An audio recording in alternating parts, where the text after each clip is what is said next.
ओम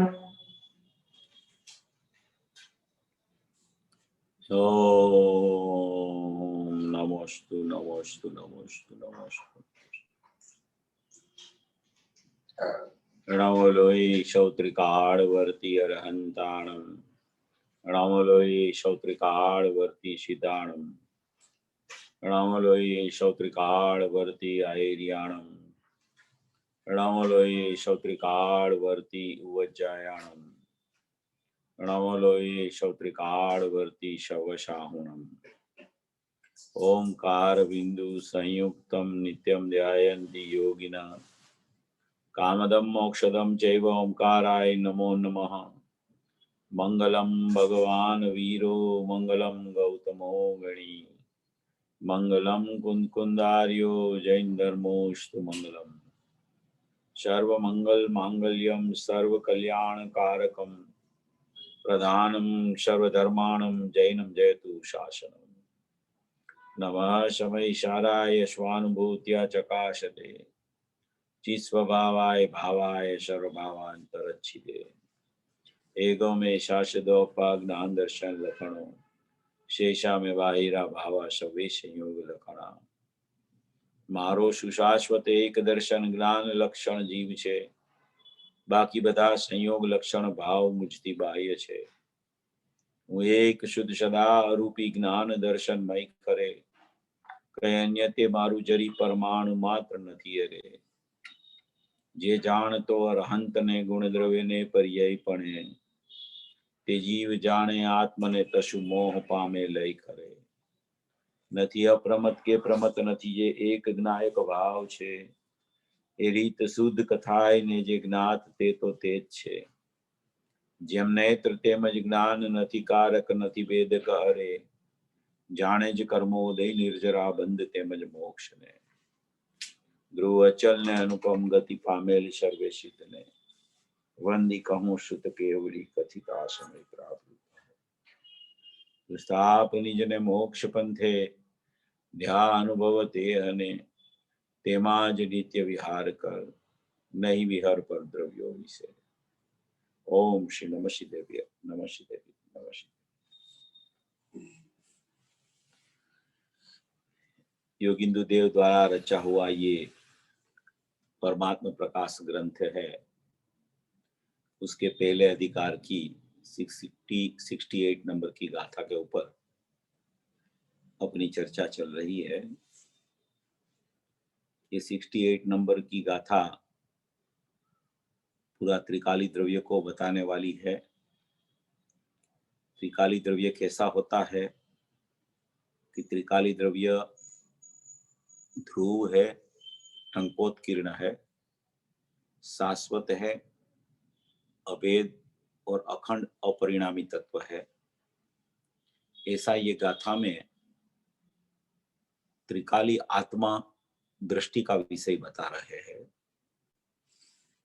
कोई भी आचार्य जब दृष्टि का विषय बतावे कि कोई भी ज्ञानी दृष्टि का विषय का स्पष्टीकरण करे, ज्ञानी माने गुरुदेव श्री है,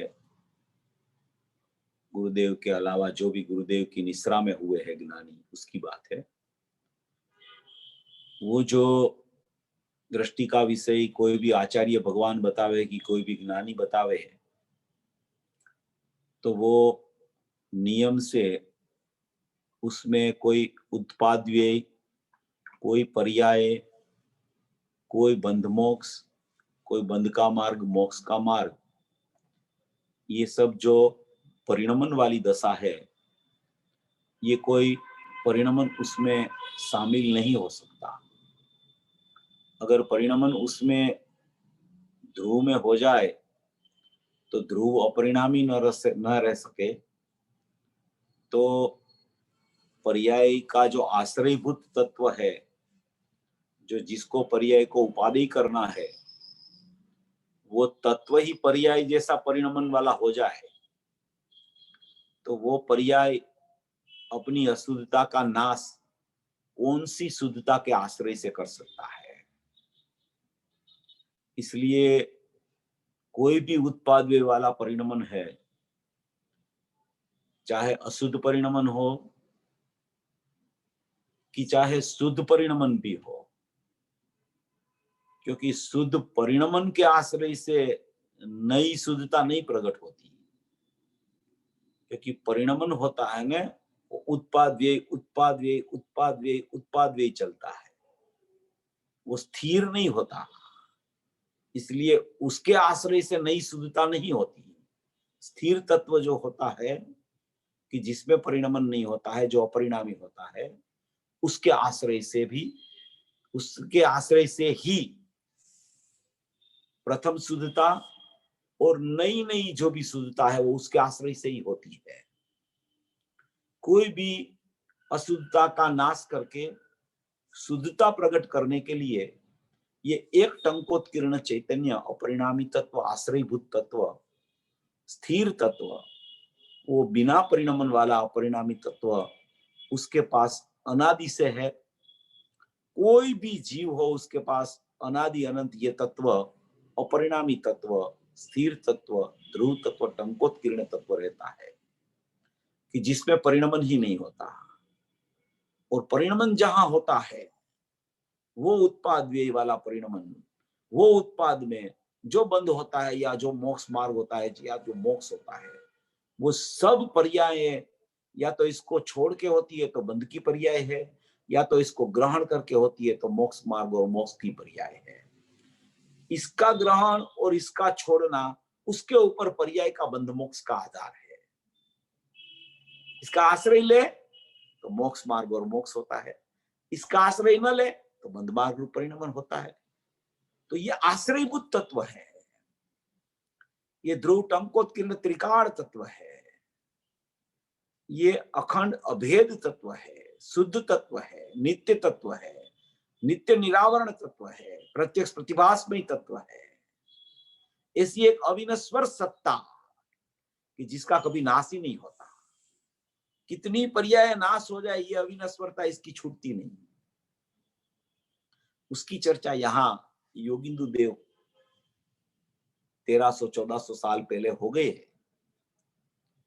उसने यहाँ ये मूल गाथा 68 नंबर की जो लिखी, उसमें मूल लिख दिया कि सचमुच में योगीश्वर क्या विचार है, योगीश्वर तू निश्चय नहीं कर विचार कर, तो ये जीव न तो उत्पन्न होता है, न मरता है, न बंध मोक्ष को करता है, और शुद्ध निश्चय अर्थात शुद्ध निश्चय नहीं से बंध मोक्ष से रहित है, ऐसा जिनेंद्र देव कहते हैं। आचार्य भगवान ऐसा कहते हैं कि हम तो इसमें लिख रहे हैं कि बंध मोक्ष नहीं है, मगर जिनेंद्र देव ने ऐसा कहा है। जिनेंद्र देव ने ऐसा कहा है, ऐसा कुनकुन आचार्य ने कहा है। कुनकुन आचार्य की आमनाई के हम आचार्य है, तो हम भी यही कहते हैं कि जिनेंद्र परमात्मा ये कहते हैं कि जो अपना शुद्ध त्रिकाली चैतन्य सत्ता वाला परम परिणामिक भाव लक्षण वाला नायक भाव जो अविनश्वर सत्ता वाला त्रिकाली ध्रुव चैतन्य परमात्मा है, उसमें कोई उत्पाद व्यय नहीं होता, कोई बंध मोक्ष नहीं होता, कोई परिणमन ही नहीं होता। परिणमन तुझे देखना है तो पर्यायों को देख ले, और परिणमन की शुद्धता तुझे देखनी है तो द्रव्य को देख, तो परिणमन की शुद्धता भी तुझे दिख जाएगी। इसी को ये चर्चा, ये 68 नंबर की गाथा में बहुत महत्वपूर्ण चर्चा 68 नंबर की परमात्म प्रकाश की गाथा में आई है। पूज्य गुरुदेव श्री का उसके ऊपर प्रवचन है, उसका ये अपना 45 नंबर का 46 नंबर का प्रवचन का आखिरी पेज चल रहा है। मगर आखिरी पेज पूज्य गुरुदेव श्री ने वो प्रवचन पूरा करते करते इतना रहस्यमय आखिरी पेज भर दिया है कि इसकी चर्चा करते करके 3-4 स्वाध्याय हो जाए, ऐसा ये पेज में भरा है सब माल। पूज्य गुरुदेव श्री की दृष्टि की तो तीक्ष्णता बहुत थी, मगर ज्ञान की भी सचमुच में ऐसी छीनी थी उसके पास कि वो जहां जाती थी वहां से पूरा द्रव्य को देख के उसका स्वार निकाल के अपने सामने रख देती थी। ऐसी ज्ञान की पर्याय की भी ऐसी ताकत थी उसकी, और दृष्टि की सूक्ष्मता तो हर एक ज्ञानी को, जिसको ज्ञान में परमात्मा दृष्टि में आ जाता है, वो तो दृष्टि का विषय दृष्टि में जिसको आवे उसका उपयोग भी सूक्ष्म हो जाता है और उसकी दृष्टि में दृष्टिवान बसने लगता है। ऐसी कोई चर्चा यहाँ ये पूज्य गुरुदेव श्री ने बहुत महत्वपूर्ण चर्चा उठाई है। और पूज्य गुरुदेव श्री की प्रिय गाथा जैसे आचार्य देव की 320 नंबर की गाथा, उसके सब रेफरेंस यहाँ ये पेज पे आए हैं। 320 गाथा ये पढ़ते हैं तो ऐसा लगता है कि अपन 320 गाथा का स्वाध्याय करते हैं, ऐसा प्रकरण इसमें आया है। इसीलिए जो सोगानी जी का द्रव्य दृष्टि प्रकाश बाहर निकला था, उसमें ये परमात्म प्रकाश की 68 नंबर की गाथा वहां डाली थी, क्योंकि ये दृष्टि का विषय की गाथा है और उनका जोर तो दृष्टि के विषय पे ही चलता था। इसलिए ये गाथा वहां डाली थी कि ये सोगानी जी अकेले नहीं कह रहे हैं, पूर्वाचार्यों ने भी ये बात कही है और सचमुच में गुरुदेव के ज्ञान में भी ये बात थी और गुरुदेव का प्रवचन वहां इसलिए रखा कि गुरुदेव ने भी ये बात की है, आचार्यों ने की है, वो गुरुदेव ने की है, गुरुदेव ने की वो सोगानी जी ने की है। गुरु तत्व तो गुरु तत्व ही होता है, उसको तो उससे आगे तो कोई जा ही नहीं सकता, चाहे कितने भी एकावतारी पुरुष भी हो जाए। मगर वो भी सोगानी जी भी गुरुदेव का आदर इतना करते हैं, इतना आदर करते हैं, इतना आदर करते हैं कि ये सब शास्त्रों में से रहस्य निकालने की ताकत तो पूज्य गुरुदेव श्री की थी। हम नहीं निकाल सकते, ऐसा बोलते थे वो कि हम इसमें से नहीं निकाल सकते, ये तो गुरुदेव की ताकत है, हमने तो रस पी लिया बस, बाकी शास्त्र में से निकालने की ताकत तो पूज्य गुरुदेव श्री की। शास्त्र का मर्म, शास्त्र का रहस्य, शास्त्र को क्या कहां सिद्ध करना है, वो ये काल में पूज्य गुरुदेव श्री के अलावा कोई नहीं बता सकता। न्याय युक्त सिद्ध करते हैं पूज्य गुरुदेव श्री। कोई भी चीज को सिद्ध करो, दृष्टि का विषय को सिद्ध करो या ज्ञान का विषय को सिद्ध करो, न्याय युक्त जब सिद्ध होता है ना वो चीज, तब हृदय में बैठ जाती है ये बात। अकेले शब्द ज्ञान से ये बात नहीं बैठने वाली, न्याय से उसको सिद्ध करे, भाव से उसको कहे, ये बात एकदम बैठ जाती है। ऐसी बात है। तो ये अपना परमात्मा प्रकाश का पूज्य गुरुदेव श्री का अक्षरस प्रवचन का दूसरा भाग है। उसमें 68 नंबर की गाथा 213 नंबर का पेज पर अपनी चर्चा थोड़ी चली थी, 3 रीति की, 3 लाइन की। उसके बाद की चर्चा अपने को शुरू करनी है। थोड़े चली थी वो बात भी थोड़ा मैं देख लेता हूं, इसलिए थोड़ा ख्याल में भी आ जाए। देखो पिछले पेज से शुरू हुआ, तो भी ध्याता पुरुष मोक्ष का मार्ग को ध्याता नहीं है, तो भी ध्याता पुरुष ऐसी भावना करता है। ये 213 नंबर का पेज पे अपन आ गए। तो भी ध्याता पुरुष ऐसी भावना करता है कि जो सकल निरावरण अखंड एक प्रत्यक्ष प्रतिभास में, जो सकल निरावरण त्रिकाल अखंड वस्तु जिसमें पर्याय का भेद नहीं, एक प्रत्यक्ष प्रतिभास में, ये क्या कहते हैं। देखो ये ध्याता पुरुष की चर्चा है। ध्यान करने वाला ध्येय को लक्ष्य में लेके, ध्येय के साथ ध्यान की पर्याय अभेद रूप परिणमन कर लेती है, तब वो ध्येय और ध्यान वो दोनों का भेद निकल जाता है और वहां वो जीव ध्याता हो जाता है। ध्येय ध्यान ध्याता,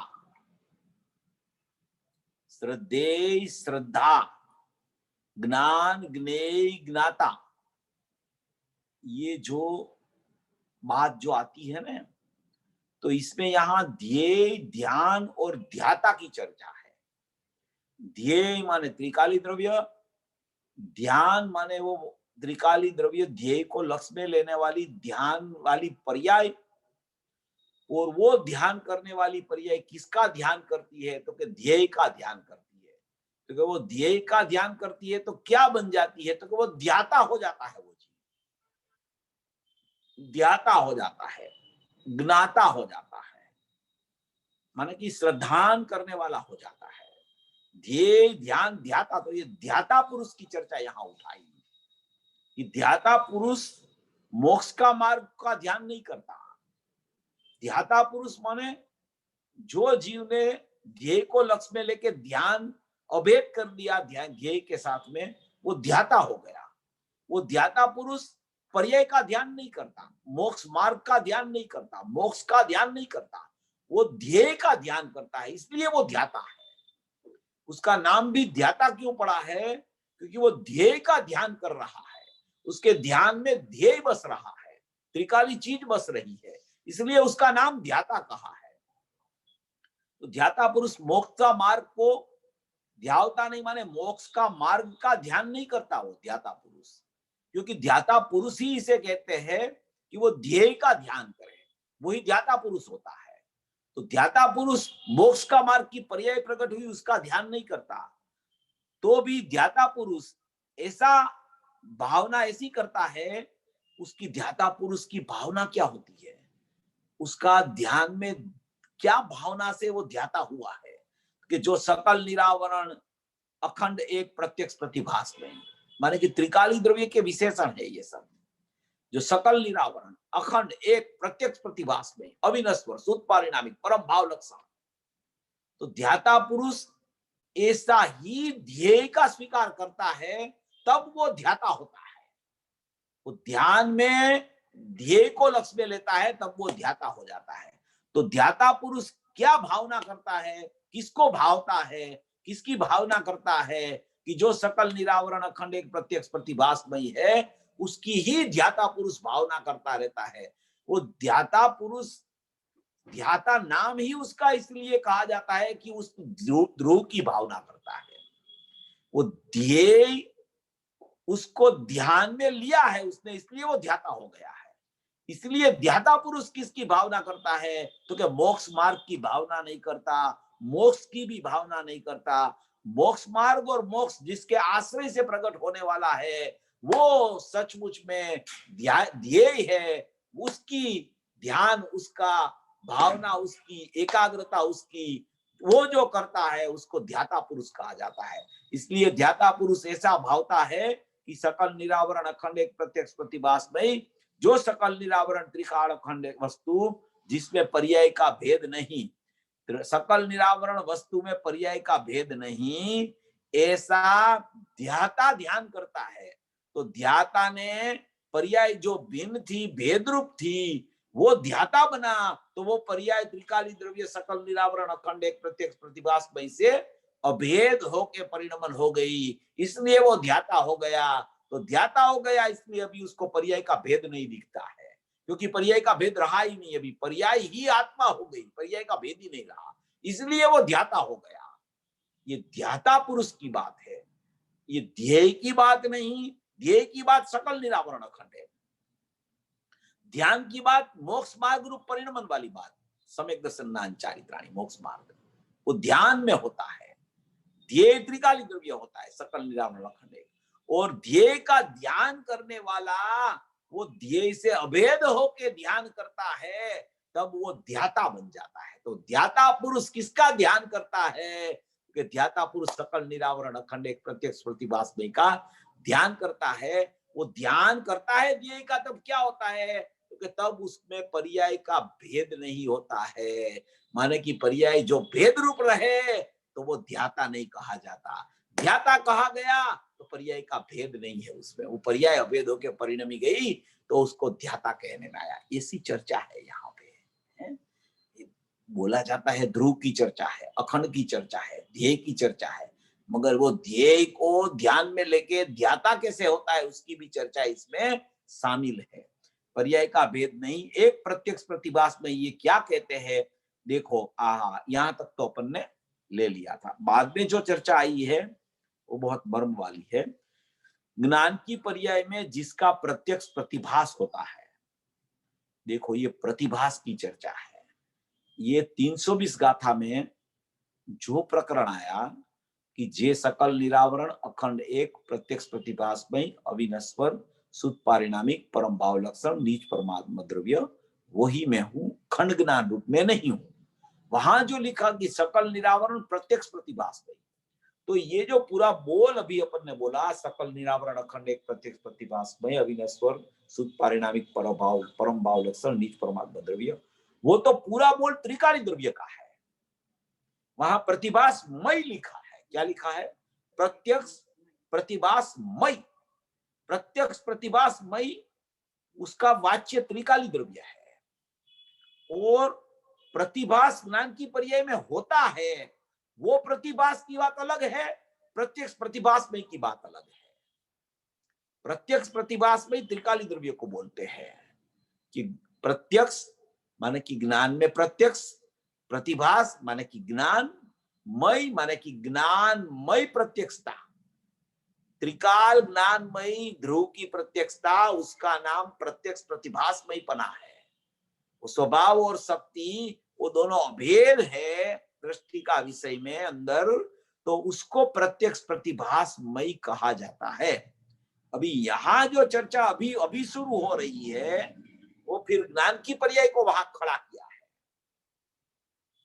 प्रत्यक्ष प्रतिभासमय में त्रिकाली द्रव्य की मात्र चर्चा है, और यहाँ जो अभी चर्चा पूज्य गुरुदेव श्री उठा रहे हैं, वो ज्ञान की पर्याय से चर्चा उठा रहे हैं, व्यक्तपने से चर्चा उठा रहे हैं, एक समय का अंश से चर्चा उठा रहे हैं कि ज्ञान की पर्याय में क्या हो रहा है, ज्ञान की पर्याय की जरूरत भी क्यों है, ज्ञान की पर्याय में वो उसका प्रतिभास कैसे हो रहा है, उसकी चर्चा यहाँ बता रहे हैं। ये ज्ञान की पर्याय की चर्चा है। वो सकल निरावरण वाली है, वो त्रिकाली द्रव्य की चर्चा है। और ऊपर ध्याता पुरुष की चर्चा आई, वो त्रिकाली द्रव्य और ज्ञान की पर्याय का अभेद परिणमन की चर्चा है। और मोक्ष मार्ग की चर्चा है, वो सचमुच में पर्याय में सम्यक दर्शन नाम चारित्राणी मोक्ष मार्ग प्रकट हुआ, उसकी चर्चा है। मोक्ष की चर्चा जो होती है, वो सम्यक दर्शन नाम चारित्राणी मोक्ष मार्ग जो चतुर्थ गुण स्थान से प्रकट हुआ, वो 12वें गुण स्थान के बाद में 13वें गुण स्थान में वो पूर्णपणे प्रकट हो गया। वो पूर्णता की चर्चा मोक्ष में आती है कि अनंत दर्शन, अनंत ज्ञान, अनंत सुख, अनंत वीर्य, ये सब अनंत चतुष्टय प्रकट हो गए। तो मोक्ष माने कि भाव मोक्ष हो गया। द्रव्य मोक्ष तो सिद्ध दशा में होता है, मगर भाव मोक्ष केवली को हो गया, तो उसको भी सचमुच में पूर्णता हुई, उसको मोक्ष कहते हैं। तो मोक्ष मार्ग, मोक्ष, ध्याता पुरुष, ध्यान, ध्येय और एक समय की ज्ञान की पर्याय, ये सब चर्चा है इसमें, इतने में भरी पड़ी है। ये सब अलग अलग अलग अलग करके अपन विचार करें तो अपने को पता चलता है कि पूज्य गुरुदेव श्री ने कितना मर्म खोल के अपने सामने रख दिया है, इतना मर्म खोल के रख दिया है अपने सामने कि अपन पढ़ते पढ़ते अपने को जैसे त्रिकाली द्रव्य भास न हो जाए ऐसा लगे अपने को, ऐसी चर्चा उठाई है। देखो अभी यहाँ चर्चा उठ रही है, वो ज्ञान की पर्याय से चर्चा उठ रही है। ज्ञान की पर्याय में जिसका प्रत्यक्ष प्रतिभास होता है, देखो ज्ञान की पर्याय में प्रतिभास होता है वो एक अलग चीज है, और ज्ञान की पर्याय में प्रत्यक्ष प्रतिभास होता है वो भी एक अलग चीज है। देखो ये अपने को शब्द जो गुरुदेव के पढ़ते हैं ना, वो अंदर भाव से निकलते हैं। एक बात ये आती है कि एक समय की ज्ञान की पर्याय का उत्पाद है, उसमें स्वद्रव्य माने ज्ञायक का भी प्रतिभास होता है, और ये ज्ञान की पर्याय में अनंत पर्याय और परद्रव्य का भी प्रतिभास होता है। तो ज्ञान की पर्याय एक है, स्वपर का प्रतिभास उसमें होता रहता है। वो एक समय की ज्ञान की पर्याय में स्वपर का प्रतिभास की चर्चा है। वो स्वपर का प्रतिभास की चर्चा क्यों उठाई है? क्योंकि स्वपर प्रकाशक में ऐसा लगता है कि स्व को जानना और पर को जानना, इसलिए स्वपर का प्रतिभास होता है तो जीव ज्ञान में आ जाता है। इसलिए स्व और पर का प्रतिभास ज्ञान में होता है। उसका मतलब है कि ज्ञान की पर्याय एक है, उसमें ज्ञायक की भी झलकन होती है और पर्यायों की भी झलकन, संयोग की भी झलकन, लोकालोक की झलकन यहाँ ज्ञान की पर्याय में होती रहती है।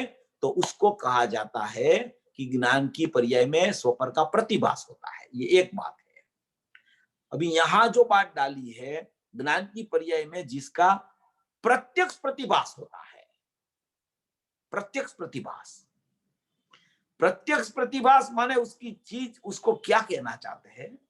प्रत्यक्ष प्रतिभास का अर्थ है कि ज्ञान की पर्याय में सचमुच में वो प्रत्यक्ष रूप से जानने में आ रहा है, वो जानने में आ रहा है, वो जानने में आ रहा है, उसका नाम प्रत्यक्ष प्रतिभास है।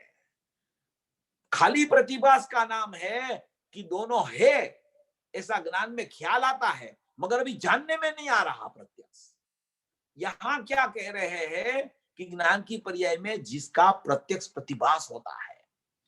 क्यों प्रत्यक्ष प्रतिभास लिया है इसमें? कि यहां वो ध्याता पुरुष की चर्चा लेनी है, ये ऊपर ध्याता पुरुष की चर्चा आई है, इसलिए ज्ञान की पर्याय में जिसका प्रत्यक्ष प्रतिभास होता है, जिसका माने किसका? ज्ञायक का प्रत्यक्ष प्रतिभास होता है। ज्ञायक का प्रत्यक्ष प्रतिभास होता है, उसका मतलब कि ज्ञायक का ज्ञान की पर्याय में जानना होता है। जानना होता है उसका मतलब कि प्रतिभास प्लस जानना, उसका नाम ज्ञान की पर्याय में प्रत्यक्ष प्रतिभास होता है। देखो, एक ज्ञान की एक समय की पर्याय में स्वपर का जो प्रतिभास होता है, उसमें ये पर तो एकदम पृथक है, संयोग पृथक है, लोकालोक पृथक है, सब जीव दूसरे भी पृथक है, धर्म अधर्म आकाश काल पुद्गल सब पृथक है जीव से, जीव की पर्याय से भी। तो वो तो ज्ञान की पर्याय में प्रतिभाषित होते हैं। क्या प्रतिभाषित होते हैं? क्योंकि पृथक चीज का प्रतिभास होता है, पृथक चीज होती है ना, उसकी झलकन होती है।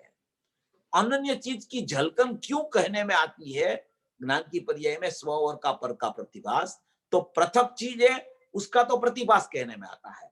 अभी ज्ञान की पर्याय में स्व का भी प्रतिभास क्यों कहने में आता है अज्ञानी जीव को भी?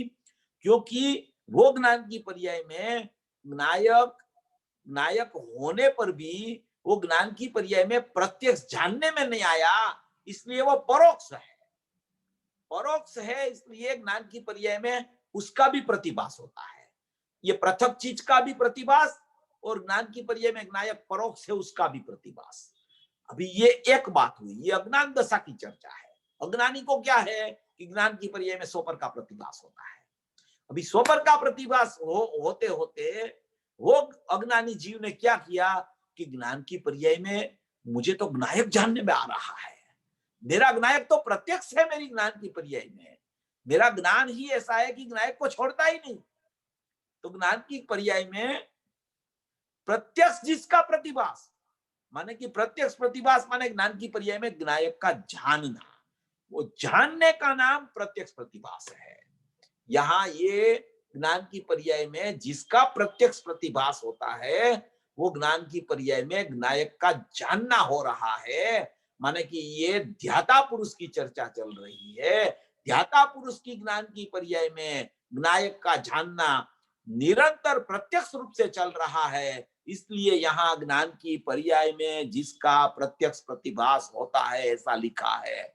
वो अज्ञानी का स्वपर का प्रतिभास अलग चीज है। वो स्वपर का प्रतिभास को समझ के अज्ञानी जब ज्ञान की पर्याय की तरफ मुड़ जाता है ज्ञान उसका, तो वो ही प्रतिभास प्रत्यक्षता धारण करता है, उसको ज्ञान की पर्याय में प्रत्यक्ष प्रतिभास जिसका होता है ऐसा यहाँ कह रहे हैं।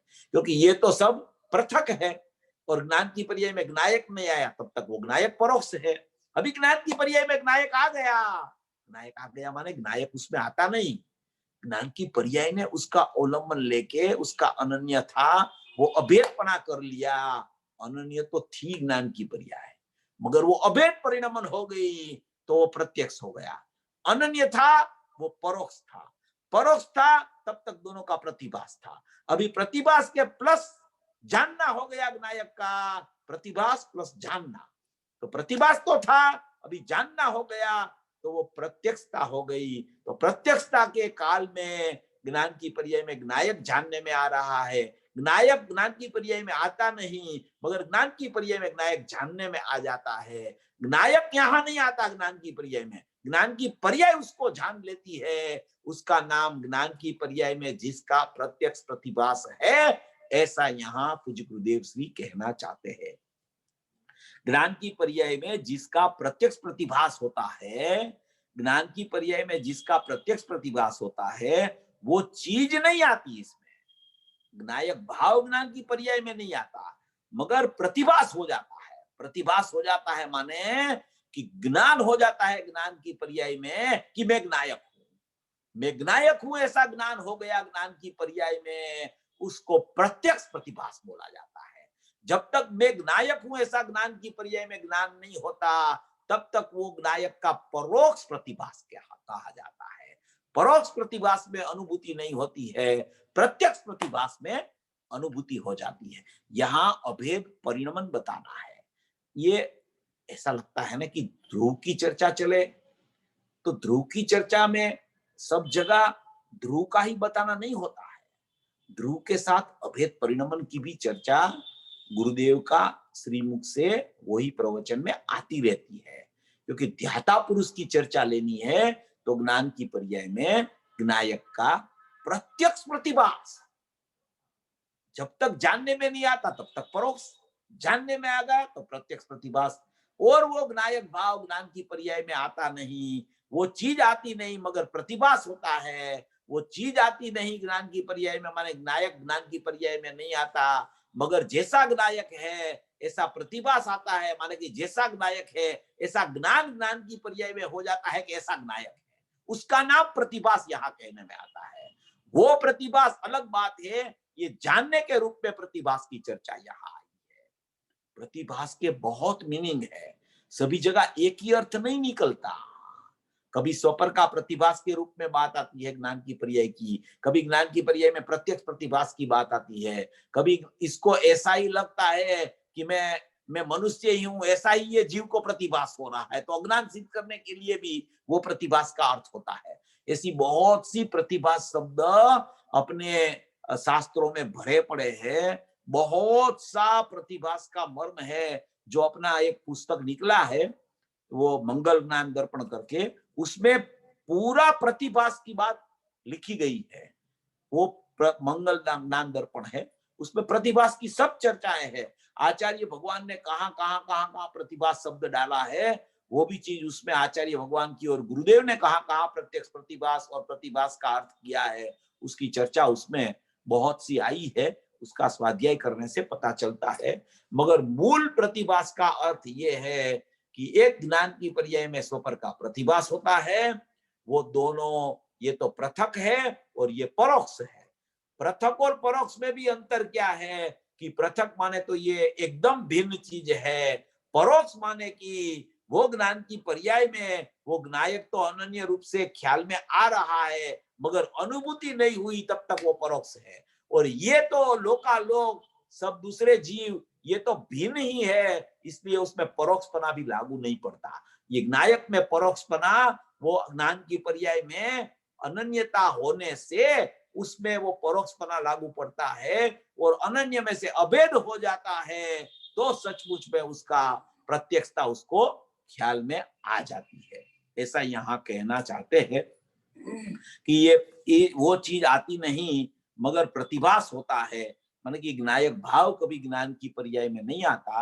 अगर ज्ञायक भाव ज्ञान की पर्याय में आ जाए तो ज्ञान की पर्याय तो पलटती रहती है, वो तो दूसरे समय व्यय हो जाती है, वो तो नाशवान है, एक समय का उसका आयुष्य है। तो वो ज्ञायक भाव अगर ज्ञान की पर्याय में आ जाए तो ज्ञान की पर्याय का व्यय होने से वो ज्ञायक भाव का भी व्यय हो जाए, तो ये स्थिर तत्व अनादि अनंत एक रूप अखंड प्रत्येक समय में रहता है कि जिसका आश्रय करके पर्याय में शुद्धता आती है, वो आश्रयभूत तत्व ही व्यय हो जाए तो फिर किसका आश्रय करे पर्याय। इसलिए वो ज्ञायक भाव ज्ञान की पर्याय में नहीं आता, मगर ज्ञायक भाव का प्रतिभास होता है, माने कि उसका ज्ञान ज्ञान की पर्याय में अनुभव के काल में आ जाता है। इसलिए दोनों की भिन्नता भी रहती है और दोनों की अभिन्नता भी ख्याल में आती है और दोनों की अभेदता भी हो जाती है, तो वो ध्याता पुरुष बन जाता है। ऐसा कहना चाहते हैं। वो चीज नहीं आती मगर प्रतिभास होता है। आहा, समझ में आया, कुछ समझ में आता है। गुरुदेव कहते हैं समझ में आता है? समझ में आता माने कौन सी यहाँ अपेक्षा से सिद्ध किया जाता है, कहने का आशय हमारा क्या है, हम यहाँ इसको किस तरीके से सिद्ध कर रहे हैं, क्या बता रहे हैं, आचार्य भगवान ने जो कहा है उसमें हम कहाँ से मर्म निकाल के आपको समझाते हैं, उसमें कुछ समझ में आता है, थोड़ा समझ में आता है, थोड़ा समझ में आ जाए तो भी जीव बहुत अंदर आ जाता है। गुरुदेव की बात है ना, थोड़ी सी भी समझ में आ जाए ना तो ज्ञान में तो आ जाता है, पर से पृथक हो जाता है। फिर ज्ञान और ज्ञायक का भेद निकाल के ज्ञायक में अनुभूति रूप प्रत्यक्षता होती है। इसलिए गुरुदेव कहते हैं आहा समझ में आया, अविनश्वर शुद्ध पारिणामिक परम भाव लक्षण नीच परमात्मा द्रव्य वही मैं हूं। देखो फिर नायक की बात, त्रिकाली द्रव्य की चर्चा, ध्रुव परमात्मा की चर्चा, उसके विशेषण कि मैं तो अविनश्वर हूं, मैं तो अखंड हूं, मैं तो शुद्ध पारिणामिक हूं, मैं तो परम भाव लक्षण हूं, मैं तो नीच परमात्मा द्रव्य हूं। अभी वो सब विशेषण तो ध्रुव के हैं, और वो ध्रुव के विशेषण ज्ञान की पर्याय जब बोलने लगती है और दृष्टि जब द्रव्य पर चली जाती है तो वो ज्ञान की पर्याय का और नायक का भेद विलीन हो जाता है। दृष्टि में भी दृष्टि और दृष्टा ऐसा भेद निकल जाता है, तो वो जीव समकिति जीव हमेशा ध्याता रहता है, वो ध्याता बन जाता है। फिर उसको पर्याय का भेद नहीं दिखता, पर्याय अभेद परिणमन करती हुई नायक के साथ दिखती है, तो वो ध्याता बन गया। क्योंकि जब तक पर्याय का भेद रहता है तब तक अनुभूति नहीं होती। जब अनुभूति होती है तो पर्याय में प्रत्यक्षता ज्ञान की पर्याय में नायक की आती है, तब ही अनुभूति कही जाती है। इसलिए जब तक पर्याय का भेद रहता है तब तक अनुभूति नहीं है, तब तक ध्याता नहीं बनता है। वो पर्याय का भेद भेद करके निषेध कर दिया, मगर निषेध किया फिर क्या हुआ कि निषेध करने से ही वो पर्याय सीधी नायक की तरफ चली गई कि मैं पर्याय हूं नहीं हूं, मैं तो सकल निरावरण अखंड एक ध्रुव चैतन्य सत्ता हूं। ऐसा करके पर्याय नायक के साथ भेद होके परिणमी गई, तो परिणमी गई तो यहाँ वहां ध्याता हो गई। वो ध्येय त्रिकाली द्रव्य था, ध्यान उसने लगा दिया ध्येय का, तो वो सचमुच में वो पुरुष परिणामी हो गया। परिणाम और अपरिणामी का भेद छूट गया और परिणामी में अपरिणामी आ गया। उसका नाम कि ध्याता पुरुष क्या ध्याता है, क्या भावना करता है कि जो सकल निरावरण अखंड एक प्रत्यक्ष प्रतिभासमय अविनश्वर शुद्ध पारिणामिक परम भाव लक्षण निज परमात्मा द्रव्य वही मैं हूं, खंड ज्ञान में नहीं हूं। वहां आया 320 का था। ये बोलता है ना नायक भाव की चर्चा, फिर कहते हैं खंड ज्ञान में रूप नहीं। तो खंड ज्ञान का अर्थ क्या कि खंड ज्ञान तो इंद्रिय ज्ञान को कहा जाता है, तो कि वहां जो खंड ज्ञान है ना वहां अतीन्द्रिय ज्ञान में नहीं हूं, ऐसा ऐसा कहना चाहते हैं। खंड ज्ञान में नहीं हूं माने अतीन्द्रिय ज्ञान में नहीं हूं, प्रकट हुआ वो अतीन्द्रिय ज्ञान में नहीं हूं। अगर प्रकट हुआ वो अतीन्द्रिय ज्ञान में हूं, उसको खंड ज्ञान में अपन लेके अतीन्द्रिय ज्ञान में हूं ऐसा ध्याता पुरुष ध्यावे, तो वो ध्याता पुरुष नहीं कहा जाता, क्योंकि वो पर्याय की अपेक्षा आ गई, वहां पर्याय का भेद की अपेक्षा आ गई। यहाँ तो पर्याय का भेद नहीं है और अभेद ध्याता हुआ, इसलिए वो ध्याता पुरुष क्या ध्यान करता है, किसका ध्यान करता है कि अभेद का ही ध्यान करके वो ध्याता प्रति समय प्रति समय प्रति समय प्रति समय प्रत्येक पर्याय ध्याता होके ही परिणमती हुई निकलती है। ऐसी कोई सत्ता यहाँ ध्याता पुरुष की सत्ता बता रहे हैं। इसलिए खंड ज्ञान में नहीं हूं, मैं तो अखंड एक ध्रुव चैतन्य परमात्मा नायक परमात्मा हूं। खंड ज्ञान माने अतीन्द्रिय ज्ञान रूप खंड ज्ञान रूप में नहीं हूं, क्योंकि अतीन्द्रिय ज्ञान का भी अगर भेद पड़ गया तो वो पर्याय भेद है। वो पर्याय भेद भी सचमुच में ध्याता पुरुष को नहीं होता, पर्याय भेद हुआ तो वो ध्याता नहीं रहता, ऐसा यहाँ कहना चाहते हैं। अविनश्वर शुद्ध पारिणामिक परम भाव लक्षण निज परमात्मा द्रव्य वही मैं हूं। पर्याय ऐसा जानती है कि ये मैं हूं।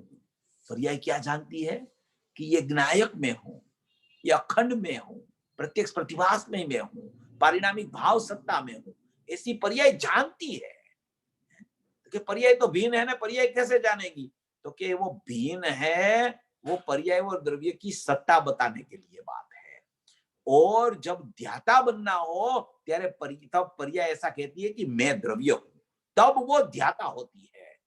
पर्याय भिन्न है और द्रव्य भिन्न है, वो दोनों की सत्ता बतानी है, दोनों का स्वभाव बताना है। अभी स्वभाव बता के परिणमन रूप ध्याता कैसे बनना, तो कि वो पर्याय ऐसे परिणम जाती है कि मैं ही ध्रुव हूं, मैं ही नायक हूं, मैं ही चैतन्य परमात्मा हूं, मैं ही सचमुच में अखंड नित्य निरावरण परमात्मा हूं, ऐसे परिणम जाती है।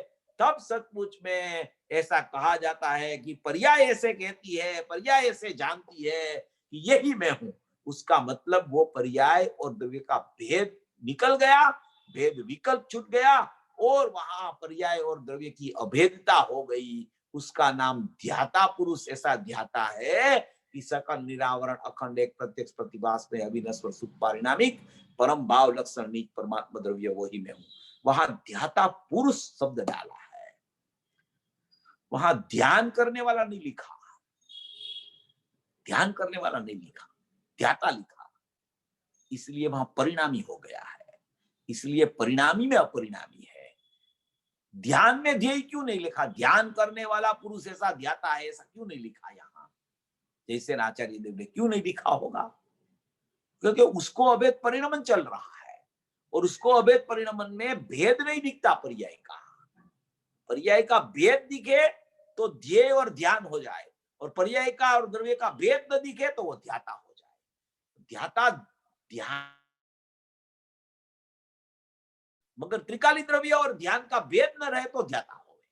तो ये थोड़ी बात समझने लायक है, इसलिए मैं बार बार बता रहा हूं, थोड़ा विचार करना थोड़ा है।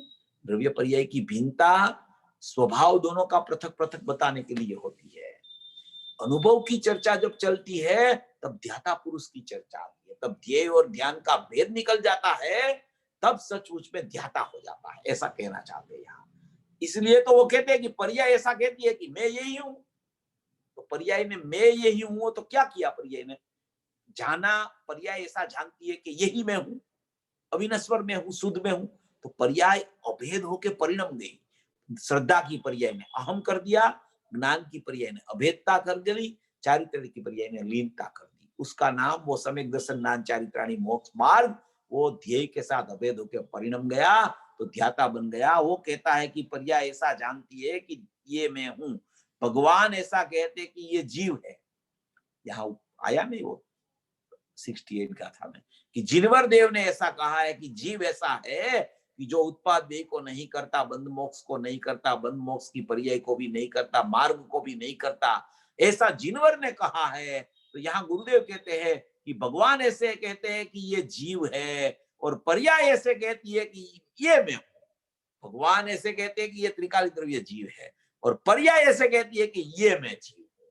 माने कि अहम अपना स्थाप देती है त्रिकाली ध्रुव में, ऐसा यहां बताना है।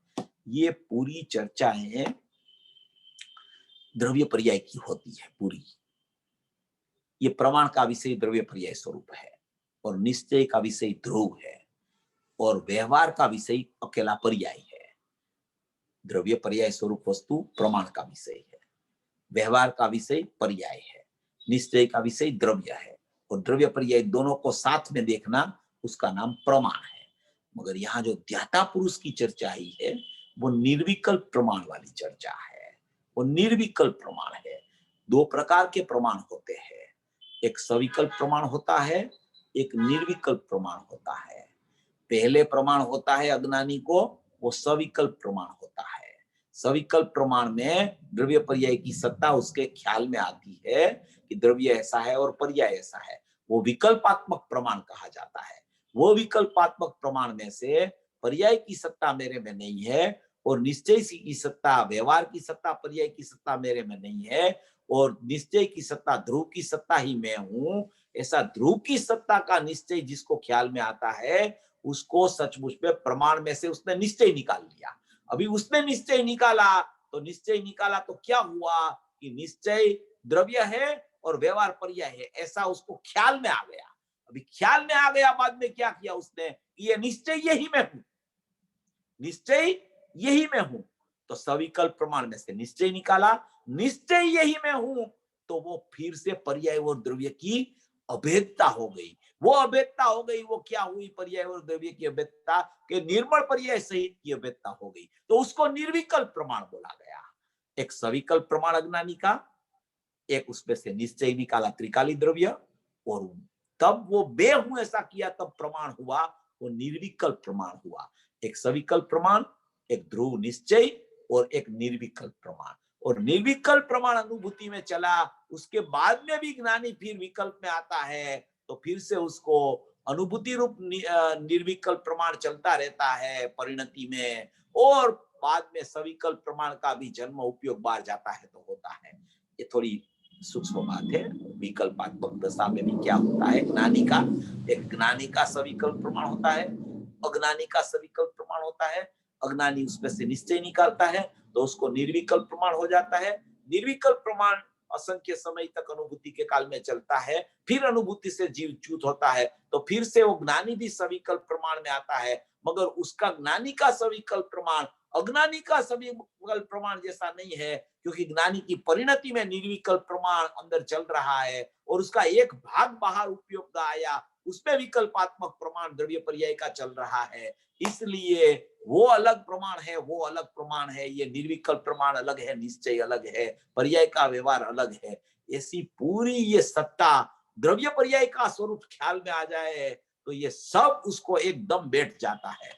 इसलिए पूज्य गुरुदेव श्री ने 45 साल तक द्रव्य पर्याय द्रव्य पर्याय द्रव्य पर्याय की चर्चा में 45 साल तक समझाया कि तू द्रव्य का स्वरूप और पर्याय का स्वरूप बराबर समझ ले, तो तुझे प्रमाण का, निश्चय का, व्यवहार का, निर्विकल्प का, सविकल्प का सब ख्याल में आ जाएगा। इसलिए यहाँ कहते हैं कि ये भगवान ऐसा कहते हैं कि ये जीव है, और पर्याय ऐसे कहती है कि यही मैं हूं, माने कि मैं ही जीव हूं।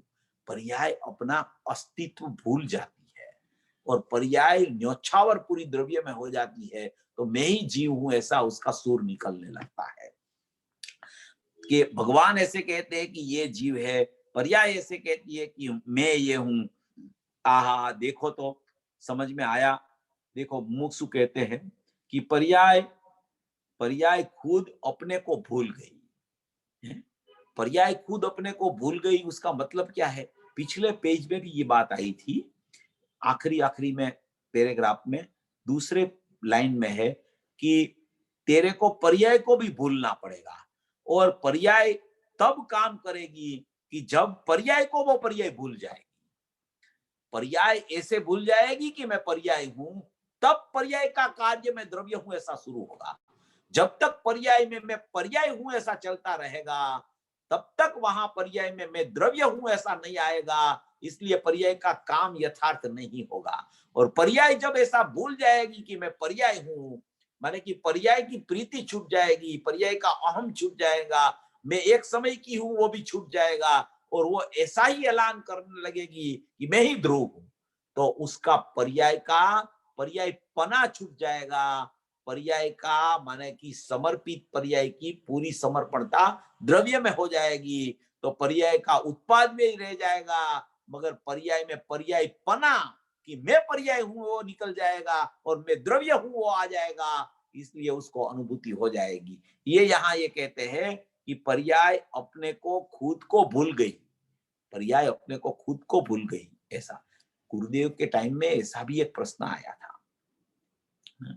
गुरुदेव के टाइम में ऐसा कोई रात्रि चर्चा में प्रश्न उठाया कोई जीव ने कि पर्याय अगर अपने को भूल जाए तो ये दोष नहीं हो जाएगा? ऐसा प्रश्न उठाया। क्या कि पर्याय अगर पर्याय है उसका नाम, और पर्याय ऐसे ही भूल जाए कि मैं पर्याय हूं वही भूल जाएगी, तो वो तो दोष हो जाएगा ना, वो द्रव्य तो बन नहीं सकती।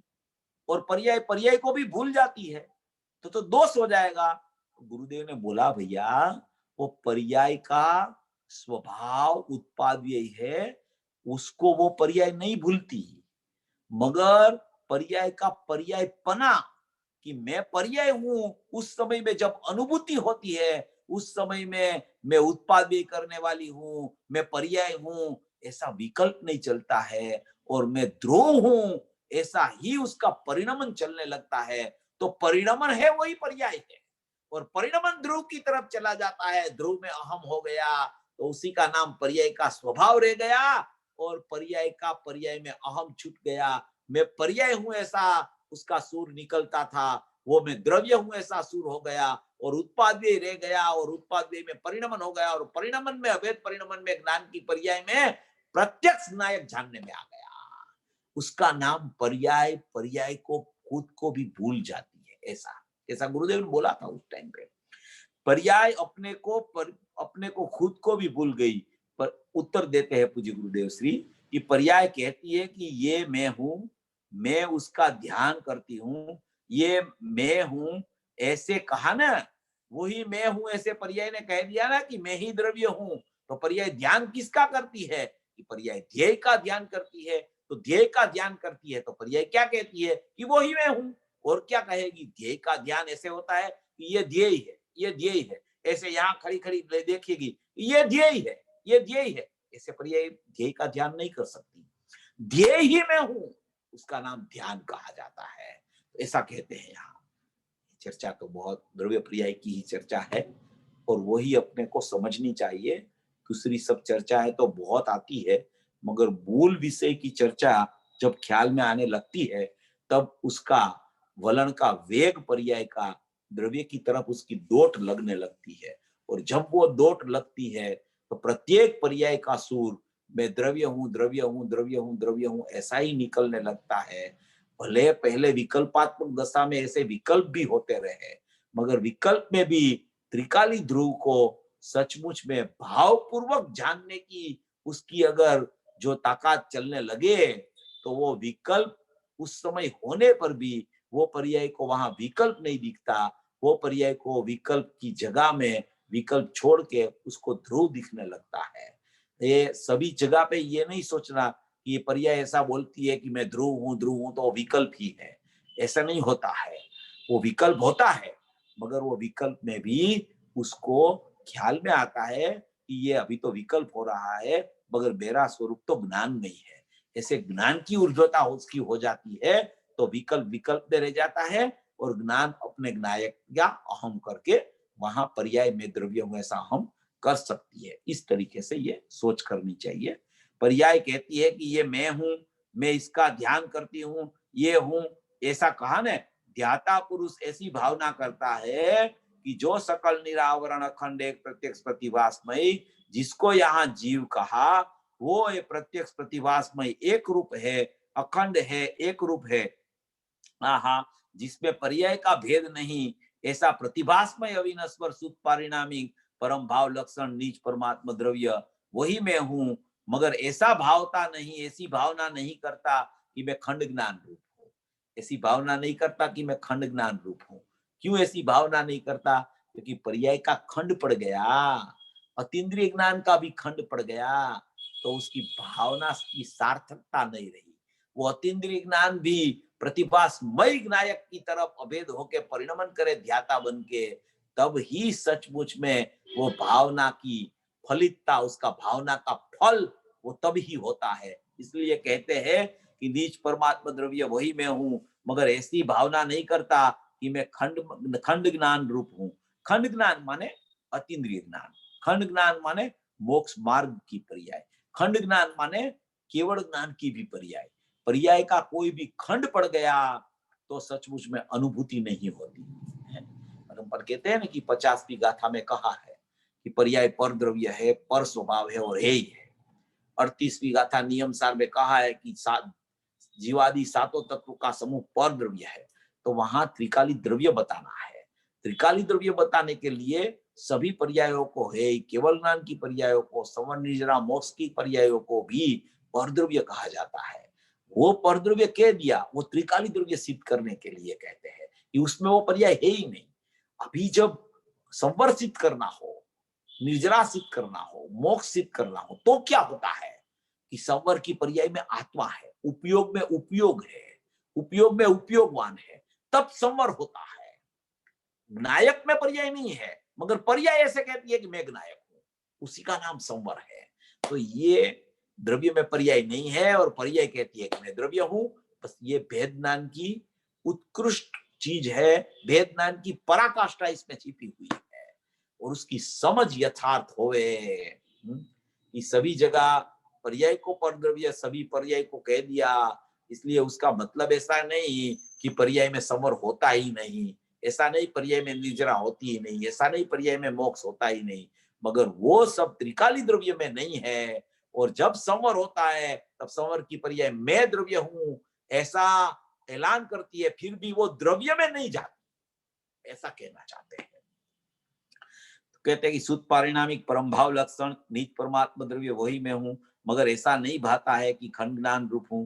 मोक्ष मार्ग की पर्याय का ध्यान नहीं करता, मोक्ष मार्ग की पर्याय का ध्यान ध्याता पुरुष कभी नहीं करता। उसको सम्यक दर्शन ज्ञान चारित्राणी मोक्ष मार्ग प्रकट हुआ हो, मगर ध्याता पुरुष की दृष्टि तो त्रिकाली द्रव्य से कभी छूटती नहीं, इसलिए वो ज्ञान की सम्यक ज्ञान की पर्याय की तरफ दृष्टि जाती ही नहीं। सम्यक दर्शन की पर्याय की तरफ सम्यक दर्शन की दृष्टि नहीं जाती, उसका मतलब यह है कि तभी सम्यक दर्शन होता है कि उसकी दृष्टि में ज्ञायक हो। फिर वो पर्याय कहां से सम्यक दर्शन की पर्याय की सन्मुख हो जाए, ज्ञान की सन्मुख हो जाए, क्योंकि वो सभी पर्याय है तो द्रव्य के साथ अभेद होकर परिणम गई है, इसलिए वो पर्याय का लक्ष्य नहीं करती, मोक्ष मार्ग की पर्याय का वो ध्यान नहीं करती। वो ध्यान पर्याय क्या करती है कि ध्यान ध्येय का करती है, तो वो पर्याय ध्याता हो जाती है।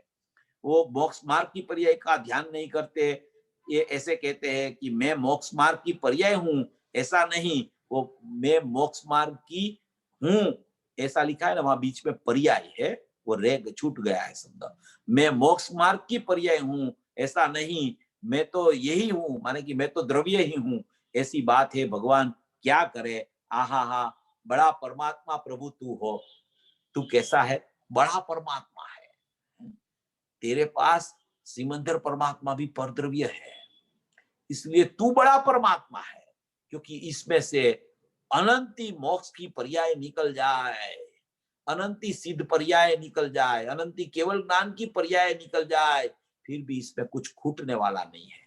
ऐसा अखूट खजाना, अक्षय भंडार है ये, ऐसा जो त्रिकाली द्रव्य शुद्ध तत्व परम परिणामिक भाव लक्षण वाला जो सकल निरावरण है, वो बड़ा परमात्मा प्रभु तू है। प्रभु तू तो बड़ा परमात्मा है, तू बड़ा परमात्मा, तेरी बड़ाई हम कैसे बताए, वो तो अनुभव करने वाले को ही पता चलता है। तो भी अनुभूति में भी सचमुच में बड़ा परमात्मा कैसा है, कितना है, क्या है, जे पद श्री सर्वज्ञ दीठु ज्ञान मां कही सक्या नहीं ते पण श्री भगवान जो है। सर्वज्ञ पद देख लिया मगर उसको कह नहीं सकते, उसको बता नहीं सकते, वो तो अनुभूति में ही पता चलता है, वेदन से ही पता चलता है कि ये बड़ा परमात्मा प्रभु कैसा है। तो बड़ा परमात्मा प्रभु तू हो भाई, क्या बात की है। उसको हम जीव कहते हैं, तीन लोक का नाथ जिनवर देव ऐसे कहते हैं, उसको हम जीव कहते हैं कि जो मोक्ष मार्ग और मोक्ष की पर्याय को करता नहीं, उसको हम जीव कहते हैं। आहा, समझ में आया, ये मोक्ष मार्ग और मोक्ष की पर्याय को करता नहीं वो जीव है ऐसा कहते हैं ना, तो जीव को ऐसा ही लग जाता है कि बस पर्याय तो कुछ है ही नहीं, मगर यहाँ जीव बताना है। जब जीव बताना हो तो केवल ज्ञान की क्या, सिद्ध की पर्याय का भी निषेध हो जाता है उसमें। सिद्ध भी अंश अंश है, एक समय की पर्याय है, मगर वो पर्याय में पर्याय है, द्रव्य में नहीं है, ये बताना है यहाँ पे। मोक्ष मार्ग और मोक्ष की पर्याय को करता नहीं, उसको हम जीव कहते हैं। समझ में आया। अपन ये पैराग्राफ थोड़ा पूरा कर लेते हैं क्योंकि इसकी चर्चा तो बहुत हो गई है। यहाँ ये कहा पर्याय ऐसे जानती है कि जो यहाँ जीव कहा वही मैं हूँ, समझ में आया। यहाँ जिनवरे जे कहा कि ये जीव है, वो मोक्ष की पर्याय और मोक्ष मार्ग की पर्याय को करे नहीं, उसको हम जीव कहते हैं। ध्याता वो जीव को ध्यावता है। देखो ध्याता किसको ध्यावता है, वो जीव को ध्यावता है, त्रिकाली जीव को, इसलिए उसको ध्याता कहने में आया है। ध्याता वो जीव को ध्यावता है। कहो हीरा भाई, ऐसी बातें है, कभी कभी ऐसी बात निकले, कोई बार ऐसी बात निकले, हैं ऐसी बात तो कोई बार निकले, गुरुदेव ऐसा कहते हैं। थोड़ी तो मुंबई में चली थी, मुंबई में चली होगी 320 गाथा, तब ये बात चली होगी 320 गाथा। आज विशेष विशेष आता है, देखो आज ज्यादा आता है। वो ध्याता पुरुष का पर्याय का भेद नहीं है, ऐसा स्पष्टीकरण बार बार नहीं आता, कभी कभी आता है। आज विशेष विशेष आता है, यहाँ जीवो कहा ने, वितरागे इसको जीव कहा। पर्याय भी ये जीव को ध्यान दिलाती है कि वो मैं हूँ। पर्याय ऐसे कहती है कि ये जीव मैं हूँ। इतने उसका मतलब कि यही मैं हूँ, ऐसा। ऐसा हुआ ना हिम्मत भाई, ये कहते हैं कि ये मैं हूँ। वितराग कहते हैं कि ये जीव कहने में आता है। जो जीव मोक्ष की पर्याय को भी करता नहीं, उसको हम जीव कहते हैं। त्रिकाली द्रव्य मोक्ष की पर्याय का भी करता नहीं, क्योंकि त्रिकाली द्रव्य में करने की शक्ति का ही अभाव है, जानने की शक्ति का सद्भाव है, इसलिए वो कुछ कर नहीं सकता। वो करने की शक्ति ही नहीं उसमें, इसलिए उसको जाननहार जीव कहा जाता है। इसलिए जीव मोक्ष की पर्याय को भी करता नहीं, उसको हम जीव कहते हैं। धर्मी की पर्याय ऐसी जानती है, त्रिकाली अखंड एक रूप चीज है, वही मैं हूं। जिनवर ने ऐसा कहा कि ये जीव है, तो पर्याय कहती है कि मैं ही जीव हूं, ये जीव है, मैं ही जीव हूं। भगवान ने जिसको जीव कहा और जीव को जो पर्याय जीव मानती है, उसने आत्मा को माना। जो पर्याय जीव को जीव मानती है, उसने आत्मा को माना। समझ में आया? देखो अभी टाइम पूरा हो गया, ऐसा गुरुदेव कहते हैं, अपना टाइम भी पूरा हो गया। तो ये प्रवचन बहुत मार्मिक है। ये 45-46 नंबर के दोनों प्रवचन परमात्मा प्रकाश के, ऐसे प्रवचन बहुत कम सुनने मिलते हैं पूज्य गुरुदेव श्री के श्रीमुख से भी। ऐसा बहुत मार्मिक प्रवचन है, अद्भुत प्रवचन है, जिसमें ध्रुव की धून लगाई पूज्य गुरुदेव श्री ने। ऐसा ये प्रवचन बहुत मार्मिक था। और अभी 47 नंबर का एक पूरा प्रवचन है, वो भी अपन इस तरीके से ही स्वाध्याय करेंगे। बहुत सी बात तो इसमें जो आ गई है वही आती है, मगर गुरुदेव श्री अलग अलग गाथाओं का आधार बता के जब उसको सिद्ध करते हैं, तो अपन उस गाथा का भी स्वाध्याय करते रहते हैं। इसलिए स्वाध्याय ये अपना एक ही गाथा के ऊपर कितने स्वाध्याय हो गए, क्योंकि इसमें अलग अलग प्रकरण आता है, अलग अलग गाथाएं आती है, अलग अलग रेफरेंस आते हैं। तो उसका स्पष्टीकरण में ये टाइम अपना जाता है, मगर अपने को स्वाध्याय करना है, गाथा पूरी नहीं करना है। अपन गाथा का स्वाध्याय करते हैं, मगर पूज्य गुरुदेव श्री का प्रवचन में से अक्षरश पढ़ के करते हैं। इसलिए इसी तरीके से स्वाध्याय की पद्धति सचमुच में होनी चाहिए। ये पद्धति होवे तब सचमुच गुरुदेव का हृदय ख्याल में आता है कि गुरुदेव सचमुच क्या कहना चाहते हैं, हमको कहाँ ले जाना चाहते हैं, और हमको सचमुच में हम कहाँ खड़े हैं, हमको कहाँ जाना चाहिए, और हमारी प्रवृत्ति क्या चल रही है। अभी ज्ञान की क्रिया चल रही है, उसमें नायक निष्क्रिय परमात्मा कैसा है, वो क्रिया जब तक न चले तब तक कुछ काम का नहीं है। ऐसा अपने को ख्याल में आना चाहिए। ऐसा स्वरूप समझकर सभी भवी जीव मोक्ष मार्ग में प्रयाण करे, ऐसी मंगल भाव। બહુ સરસ. આજે આઈ થિંક તમે દર વખતે સમજાવ્યું જ હશે, પણ આ જ્ઞાનની પર્યાનો સ્વ પર પ્રતિભાસ ને પ્રત્યક્ષ પ્રતિભાસ એનો ડિફરન્સ આજે બહુ સારી રીતે ખ્યાલ આવ્યો. પછી સવિકલ્પ પ્રમાણ, ધ્રુવ નિશ્ચય અને નિર્વિકલ્પ પ્રમાણ, એની પણ તમે વાત ફરીથી લીધી, એટલે ફરીથી એની દ્રઢતા વધારે થતી ગઈ. અને આ એક જ ગાથા છે કે એમાં આખો સમયસાર આવી જાય છે, મને તો એવું લાગે. એકદમ સાચી વાત તમારી વાત સાચી છે, એકદમ એવું જ છે. એટલે એક આ ગાથા બી બરાબર સમજાય તો બેડો પાર છે. ના, ઘણું જીવને ઘણા એના શલ્ય નીકળી જાય, ઘણા શલ્ય હોય ને નીકળી જાય ઘણા, એવું એવી ગાથા, સરસ ગાથા છે. બહુ સરસ. માયા મિથ્યાત્વ અને નિદાન 3 શલ્ય જે ચાલે છે ને અનાદિના, એ નીકળી જાય એના, એવી ગાથા છે, અદ્ભુત ગાથા. બહુ સરસ. અને આમ બહુ સારું કર્યું કે તમે આટલા અમને કેટલા પ્રવચનથી તમે અમને એક એક પોઈન્ટ થી ગુરુદેવનું હૃદય બતાવતા આવ્યા છો. ગુરુદેવે ખુલાસો કર્યો છે એટલે આપણે આ બધું સ્પષ્ટીકરણ કરી શકીએ છીએ. આ તો બધું ગુરુદેવનો ઉપકાર છે, મોટો ઉપકાર ગુરુદેવનો છે. આપણને તો ક્યાંથી ખ્યાલ આવે? આ તો ગુરુદેવ આટલું સ્પષ્ટ કરી ગયા એટલે આપણે ચર્ચા કરી શકીએ છીએ. બરાબર. બહુ સ્પષ્ટ કર્યું, બહુ 45 વર્ષ સુધી ધોધમાર વરસાદ વરસાયો છે ગુરુદેવ, એકદમ એવું છે. ના, સાચી વાત, બહુ સાચી વાત. કોઈને સવાલ હોય તો તમે અનમ્યુટ કરીને પૂછી શકો છો. જય જિનેન્દ્ર ચેતનભાઈ. સવાલ પૂછતા પહેલા એક જ વાત મારે કહેવી છે કે હવે ખ્યાલ આવે છે કે સર્વાર્થ સિદ્ધિના દેવો આટલા બધા વર્ષો આહા. આટલું બધું ડિસ્કશન કેવી રીતે એ લોકો તો સમ્યક દ્રષ્ટિ છે છતાંય એ લોકોનું ડિસ્કશન કઈ રીતે ચાલી શકે એ તમારા પ્રવચનો પરથી ક્લિયર થાય છે હવે.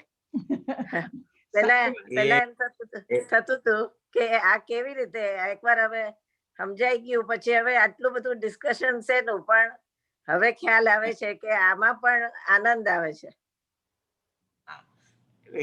ये सब चर्चा का विषय है. ये इसको ये बंदबुठी नहीं करना चाहिए कि चलो बस एक नायक है और कुछ है ही नहीं. ऐसा नहीं है. तो एक नायक ही उसका ही अवलंबन लेना है, उसकी मूल बात है.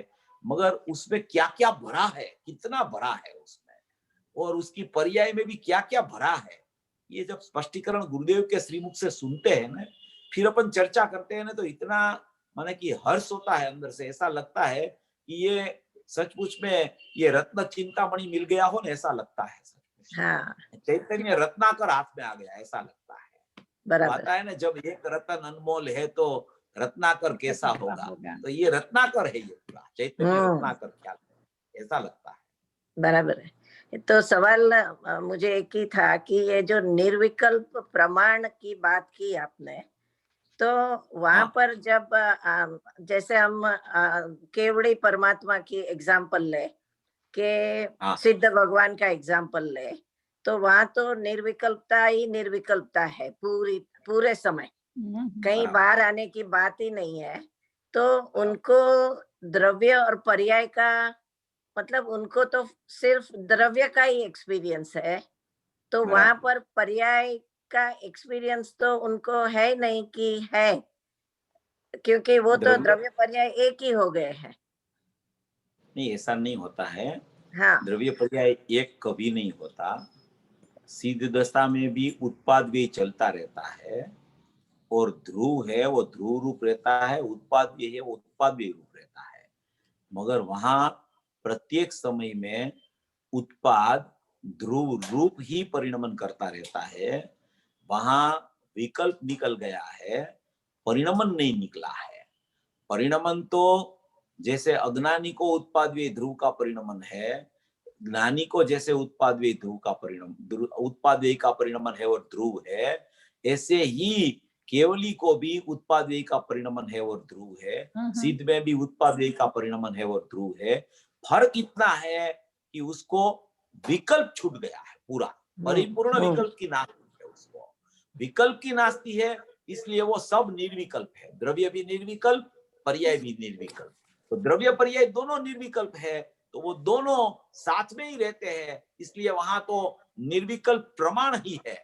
प्रत्येक समय में निर्विकल्प प्रमाण है. वहां कोई सविकल्प जैसी चर्चा ही नहीं होती, क्योंकि उसको तो पूरा विकल्प ही निकल गया. जहां विकल्प रहता है, जहां अस्थिरता जन्य राग रहता है, वहां विकल्पात्मक प्रमाण खड़ा होता है. जहां राग ही निकल गया, जहां विकल्प ही निकल गया, वहां पूरा निर्विकल्प प्रमाण ही चलता रहता है.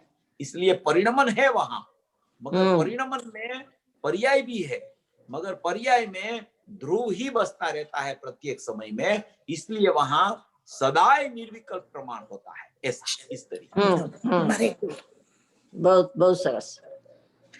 चेतन भाई, आप तो તમે અમને જ્ઞાન તો આપો છો પણ પ્રયોગે કરાવો છો, એટલે બહુ મોટી વાત છે એકદમ. એટલે હવે અહીંયા મારે એમ પૂછ્યું હતું, હંમેશા આપ કહો કે શબ્દોને નહીં પકડો, ભાવને પકડો. ને ધ્રુવની ધૂન, હવે અમારી અવસ્થામાં વાત કહું છું, મારી અવસ્થામાં ધ્રુવની ધૂન લગાવો તો પછી મને પેલા એમ હતું સકળ નિરાવરણ, મને ખ્યાલ નહોતો કે ઈ સંકિતિ માટે છે, અધ્યાતા પુરુષ માટે છે. જ્યારે તમે આ ક્લેરિફિકેશન કર્યું ને, કલાબેને કીધું પ્રત્યક્ષ પ્રતિભાસમય, તો હવે જેમ આપણે સિદ્ધ ભગવાનને આપણામાં સ્થાપીએ છીએ, એમ દ્રવ્ય સ્વભાવ કયો કે દ્રષ્ટિનો વિષય કયો, એને એવી રીતે સ્થાપવો કે જાણે જેમ બાળકને માં સામે ના હોય તો સ્કૂલમાં ગયો હોય ક્યાંય પણ ગયો હોય માં જ દેખાય તો બેનશ્રીબેને એવું કહે છે કે તને તારા આત્મા હંમેશા એટલે વિઝ્યુઅલાઇઝ કહેવાય કે તો એ રીતે પોતાનું અંદર સ્થિરતા તો ન કહેવાય અજ્ઞાનીમાં હજી પણ એનું જ લક્ષ્ય હોય ને જ્યારે ભૂલી જાય ત્યારે ભેદ જ્ઞાન ચાલતું હોય કે હું આ છું આ નથી તો ધ્રુવની ધૂન એ શબ્દો કરતા ભાવમાં એવી રીતે લગાડવી જોઈએ ને તો પછી ત્યાં વિકલ્પ ના આવે પર્યાયના ભેદ ના આવે કરવું ના આવે એકત્વ ये चर्चा यहाँ है जो सकल निरावरण अखंड एक प्रत्यक्ष प्रतिभास नहीं वो खाली ध्याता पुरुष के लिए है ऐसा नहीं है पहले तो हाँ ऐसे नहीं है ये कोई भी जीव के लिए त्रिकाली द्रव्य ऐसा ही है हाँ सब जीव के लिए नायक भाव है वो सकल निरावरण ही है अखंड ही है प्रत्यक्ष प्रतिभास में ही है अविनश्वर ही है शुद्ध पारिणामिक है नीच परमात्मा द्रव्य है वो ध्येय है वो त्रिकाली द्रव्य है वो खाली ध्याता के लिए ऐसा है ऐसा नहीं है अच्छा मगर उसका ध्यान जिसने लगा दिया वो ध्याता बन जाता है ऐसा कहना चाहते हैं ओ अच्छा सब अज्ञानी जीव के पास अभवी जीव के पास ज्ञानी जीव के पास केवली के पास सिद्ध जीव के पास सभी जीव के पास ध्येय परमात्मा जो त्रिकाली दृष्टि का विषय है वो तो सकल निरावरण अखंड एक प्रत्यक्ष प्रतिभास में अविनश्वर शुद्ध पारिणामिक परम भाव लक्षण नित्य परमात्मा द्रव्य वही है उसमें कोई ध्याता पुरुष के लिए है और अज्ञानी के लिए नहीं है ऐसा यहाँ नहीं कहना है हाँ मगर यहाँ बात जो आई है वो अभी जिसने दृष्टि और ज्ञान में ये त्रिकाली द्रव्य को ले लिया है सकल निरावरण को उसको ध्याता कहने में आया है इसलिए यहाँ ऐसा कहे कि ध्याता पुरुष किसका ध्यान करता है कि मैं सकल निरावरण अखंड एक हूँ जो अज्ञानी भी इसका ध्यान करे तो वो ध्याता बन जाता है पहले तो ये यहाँ ये कहने में आया है ये ध्याता पुरुष की ही बात है ऐसा नहीं है ध्याता पुरुष ऐसा आत्मा को ध्यान करता है तो ध्याता हो जाता है ऐसा यहाँ कहना चाहता हूं एक बात ये दूसरी बात ये है कि ध्रुव की धुन लगाना और भाव से लगाना उसका मतलब ये है कि कोई भी गुरुदेव की बात आवे तो उसको समझ में बराबर भाव से आनी चाहिए खाली शब्द से नहीं क्योंकि अपन ज्ञायक शब्द तो बोल देते हैं ध्रुव शब्द भी बोल देते हैं अभी एक बोल देते हैं अखंड भी बोल देते हैं मगर उसका सचमुच में उसका भावपूर्वक अर्थ क्या है उसकी गहराई में अपन जाके जब ये शब्द निकलता है ना तब उसका भाव भाषण होता है जब तक वो गहराई में जाके वो शब्द का भाव भाषण नहीं होता ना तब वो शब्द है ना उसका भाव पकड़ में नहीं आया वो शब्द ज्ञान रूप रह जाता है मैंने कई बार ये बात की है कि सभी जीव को चाहिए तो आत्मा सभी जीव को ज्ञायक चाहिए ध्रुव चाहिए और तो कुछ चाहिए ही नहीं किसी को उसको ऐसा भी नहीं है कि मुझे सम्यक दर्शन की पर्याय मेरे को चाहिए कि मोक्ष की पर्याय चाहिए नाम की चीज ही नहीं है सोगानी जी ऐसा बोलते हैं मगर चाहिए माने कि मैं ध्रुव हूं ऐसा उसका सूर निकलने लगे तो ये पर्याय तो हो जाती है तो ये इसकी धुन कैसे लगे कि भावपूर्वक पहले उसको समझ में आना चाहिए समझ में जब तक नहीं आता है भावपूर्वक तब तक क्या है शब्द ज्ञान ही चलता रहता है एक तो भाषा का ज्ञायक हो जाता है एक तो भय का ज्ञायक हो जाता है मगर भाव का ज्ञायक जब होता है ना तब सचमुच में उसका अंदर से भाव भाषण होने का शुरू होता है भाषा में ज्ञायक बोले भय से कोई प्रतिकूलता आ जावे तो ज्ञायक करने लगे ऐसा ज्ञायक नहीं है वो भाव से ज्ञायक आवे अंदर से कि सचमुच में तो ज्ञान में ही परमात्मा ज्ञायक हूँ उसको ध्रुव की धुन कही जाती है ऐसी धुन भावपूर्वक होनी चाहिए ऐसा कहने का सही है बराबर थैंक यू हाँ चेतन भाई हाँ जी बोलो हाँ जी। सुशीलाबेन बोलो હા આજે કલાબેને વાત કરી એકદમ બરોબર સચોટ રીતે આવી ગઈ તમારી આમાં જ્યારે અજ્ઞાની જ્ઞાની તરફ વળી રહ્યો છે તો એના જ્ઞાનમાં પર્યાયમાં જે નાયક को जानना होता है पहले तो આપણે સ્વ પર વાત કરી અજ્ઞાનીની કે સ્વ પર પ્રતિભાષિત કરે છે તો આ અજ્ઞાની જ્યારે જ્ઞાની થવાની પહેલા નાયક को जान रहा है તો ત્યાં ધ્યાતા પુરુષની વાત થઈ, બરાબર. એટલે એમાં સેમ પ્રતિભાસ છે, પણ હવે પ્રત્યક્ષપણું થઈ ગયું છે. જ્યારે ધ્યાતા બને છે ત્યારે એ જ પ્રતિભાસ એનું પ્રત્યક્ષપણું થઈ ગયું, એમ તમે કીધું. અને પછી તમે જે 3 પ્રતિભાસની ડિફરન્ટ વાત કરી, એમાં મારું એક રહી ગયું છે, એટલે કદાચ પૂરી નથી કહી શકતી. પણ प्रतिभास 3 तरह का, एक स्वपर का प्रतिभास, एक गायक का प्रतिभास. तो एमा जे पृथक छे प्रतिभास वो तो पर ही है, और जो परोक्ष है वो स्व है अभी. तो ये जो परोक्ष ની વાત આપણે કરી કે એ જ્યારે અભેદ થઈ જાય એટલે એકમાં આવી નથી જતું, પણ लक्ष्य पूर्वक जानना होता है तो उसे प्रत्यक्ष प्रतिभास कह दिया, बराबर. तो आमा हाँ, आ त्रीजो प्रतिभास कयो छे? 2 तो मने खबर पड़ी, स्वपर का प्रतिभास અને એક નાયક का प्रतिभास. प्रतिभास 3 तरह, अनन्य नायक का एक परोक्ष नु खाली, और एक तो प्रतिभास कोई वस्तु खुद है, वो प्रतिभासमयी है वस्तु. ओके. एक प्रतिभास होता है, एक प्रतिभासमयी वस्तु है, और एक प्रत्यक्ष प्रतिभास ज्ञानी को होता है. ऐसा 3 बात हाँ, है इसमें. मतलब अनन्यपना प्लस जानना वो ज्ञानी हो गया. अनन्यपना प्लस जानना, उसका मतलब वो उसको प्रत्यक्ष हो गया ज्ञान में. हाँ, प्रत्यक्ष हो गया, ज्ञानी थे. अभेद परिणमन हो गया, अभेद परिणमन हो गया. हाँ, बराबर. अनन्य तो सबको है ज्ञान और ज्ञायक. अच्छा. किसी को ज्ञान और ज्ञायक की अनन्यता नहीं है, ऐसा नहीं है, मगर उसको अभेद नहीं हुआ है. अनन्यपना माने परोक्ष में, परोक्ष में तो ज्ञान में ज्ञायक सबको है. अगर ज्ञान में ज्ञायक नहीं होता तो ज्ञान ही नहीं होता और ज्ञायक भी नहीं होता. ज्ञान में ज्ञायक तो अनन्य रूप परोक्ष सबको है, मगर वो अभेद क्यों नहीं होता कि ज्ञान में ज्ञायक ही है माने कि मैं ही ज्ञायक हूँ, ऐसी धारा नहीं चलती. उसकी धारा चलने लगे तो वो ज्ञान की पर्याय में ज्ञायक प्रत्यक्ष प्रतिभास हो जाता है. ऐसा. એક લાસ્ટ જ વાત છે ક્લિયરિટી માટે કે આપને 3 પ્રકારની પર્યાયમાં, એટલે કે શ્રદ્ધાની પર્યાય અહમ કર્યું, જ્ઞાનની પર્યાય અભેદ કરી, તો ચારિત્રની પર્યાય શું કર્યું? મેં ભિન્નતા લખ્યું છે પણ મને સાચું નથી લાગતું મારે. लीनता, सॉरी, એજ મને થયું કે આ ભિન્નતા નથી. ઓકે, બરાબર, लीनता નહીં તો બહુ સરસ રીતે આ 3 તમે ભેદ દેખાડ્યા ને તો સમજાઈ જાય એવી વાત બધી. Very good. ઓકે. ને સવિકલ્પ નિર્વિકલ્પની તો વાત આવી જ ગઈ, અને એમાં પણ હજી બીજા કોઈને પ્રશ્ન હોય તો પૂછી લે. મારે એક જરા ડિટેલ એ રીતે પૂછવી હતી કે આપણે જ્યારે નિર્વિકલ્પ કહીએ છીએ અને ત્રિકાળ કહીએ છીએ તો એ ત્રિકાળપણું અસ્તિત્વના હિસાબે છે, બરાબર? હા. અને જ્યારે આપણે એમ વાત કરીએ છીએ નિર્વિકલ્પમાંથી સવિકલ્પ, ત્યારે આપણે પર્યાય સહિતના દ્રવ્યની વાત કરીએ છીએ. निर्विकल्प में से सविकल्प में आया तो उसका मतलब यह है कि निर्विकल्पता तो अनुभव के काल में द्रव्य पर्याय की थी, विकल्प नहीं था वहां पे. मगर जब वो अनुभूति चली गई असंख्य समय के बाद में, तो वो ज्ञान की पर्याय ज्ञायक से सदुपयोग में अभेद थी, वो भेद हो गई. भेद हो गई तो विकल्प हो गया. भेद का नाम विकल्प, अभेद का नाम निर्विकल्प. ऐसा. हाँ जी, बहुत सरस.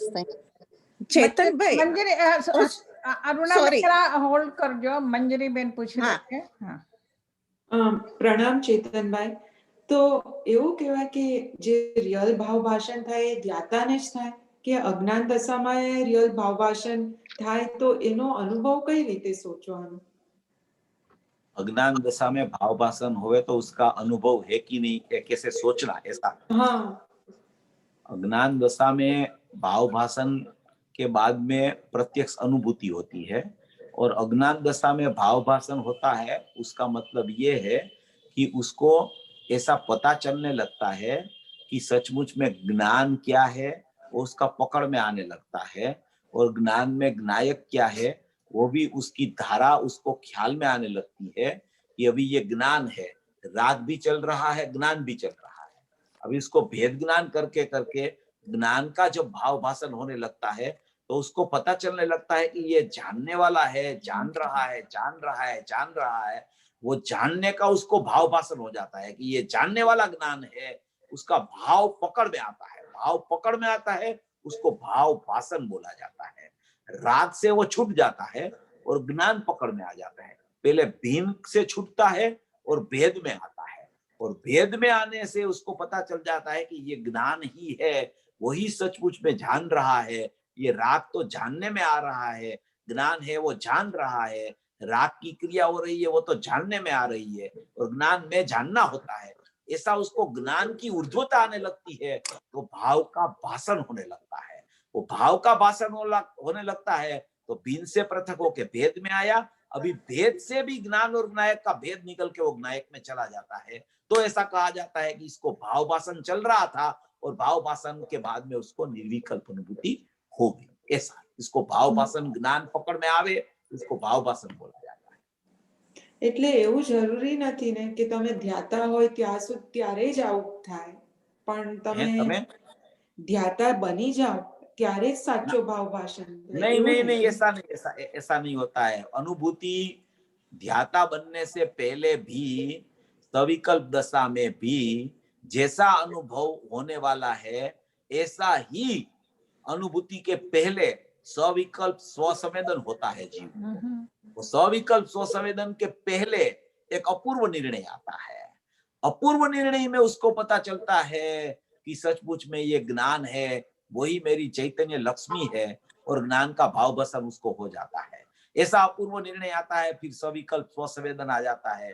वो सविकल्प स्वसंवेदन ध्याता पुरुष को जैसा निर्विकल्प स्वसंवेदन होता है वैसा ही सविकल्प स्वसंवेदन है।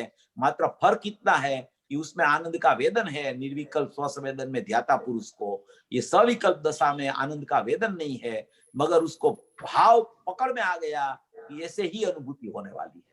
तो ध्याता पुरुष होवे तभी पता चले, तो कोई अज्ञानी ज्ञानी ही नहीं हो सके कभी, अज्ञानी कभी ज्ञानी ही ना हो सके। तो ऐसा नहीं है। अज्ञानी ज्ञानी होने के लिए सविकल्प स्वसंवेदन, अपूर्व निर्णय, भाव भाषण, ये सब चीजें आती है बीच में उसके। ऐसा બરાબર. એટલે આ Thank you. સવિકલ્પ સંવેદન એટલે ગોલન કહેવાય ને?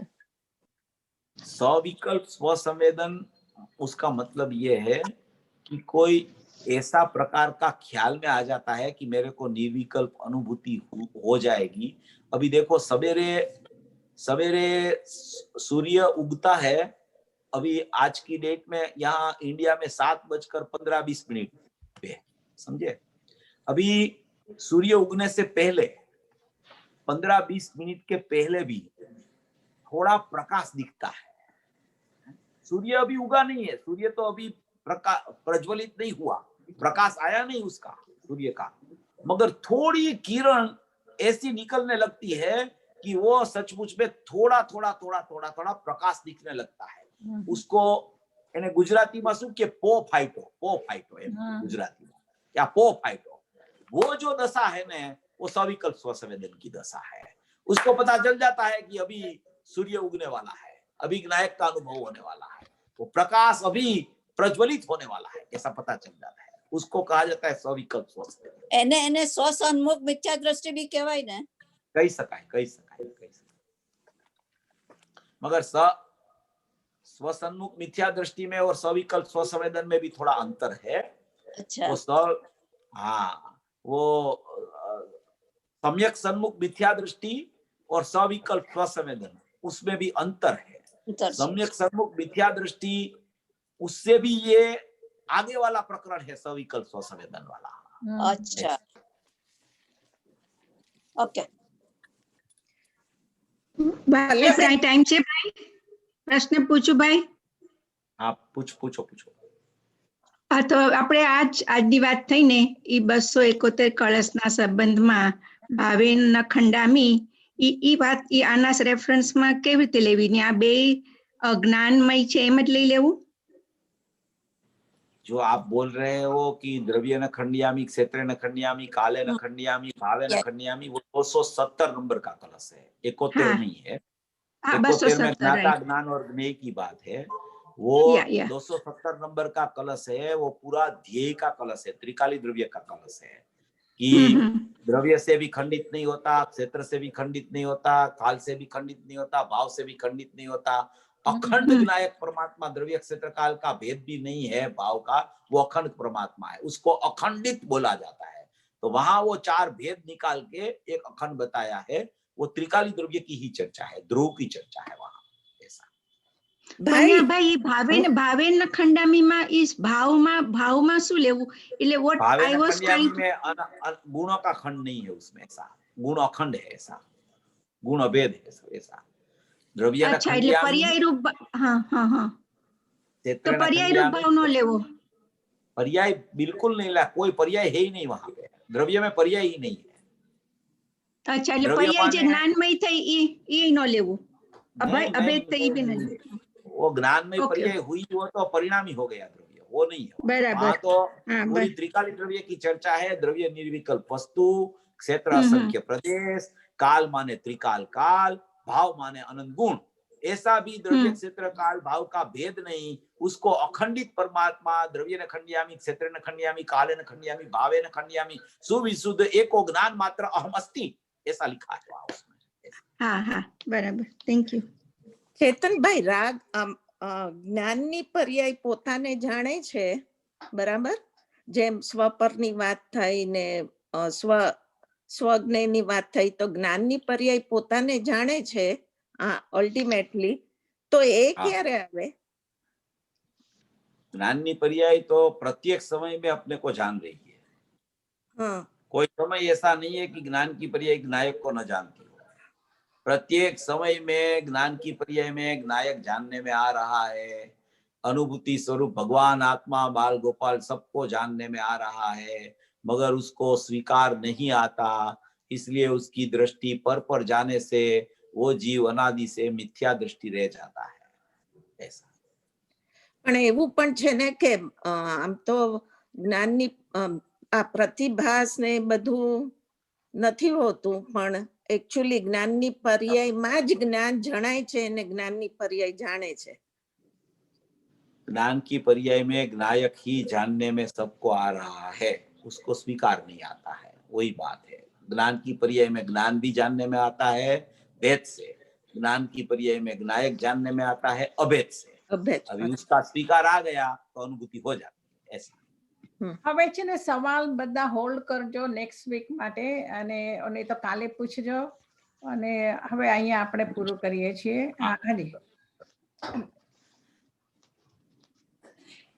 जावाणी के ज्ञान से सूझे लोकालो, सोवाणी मस्तक नमो सदा द्वेत हूँ।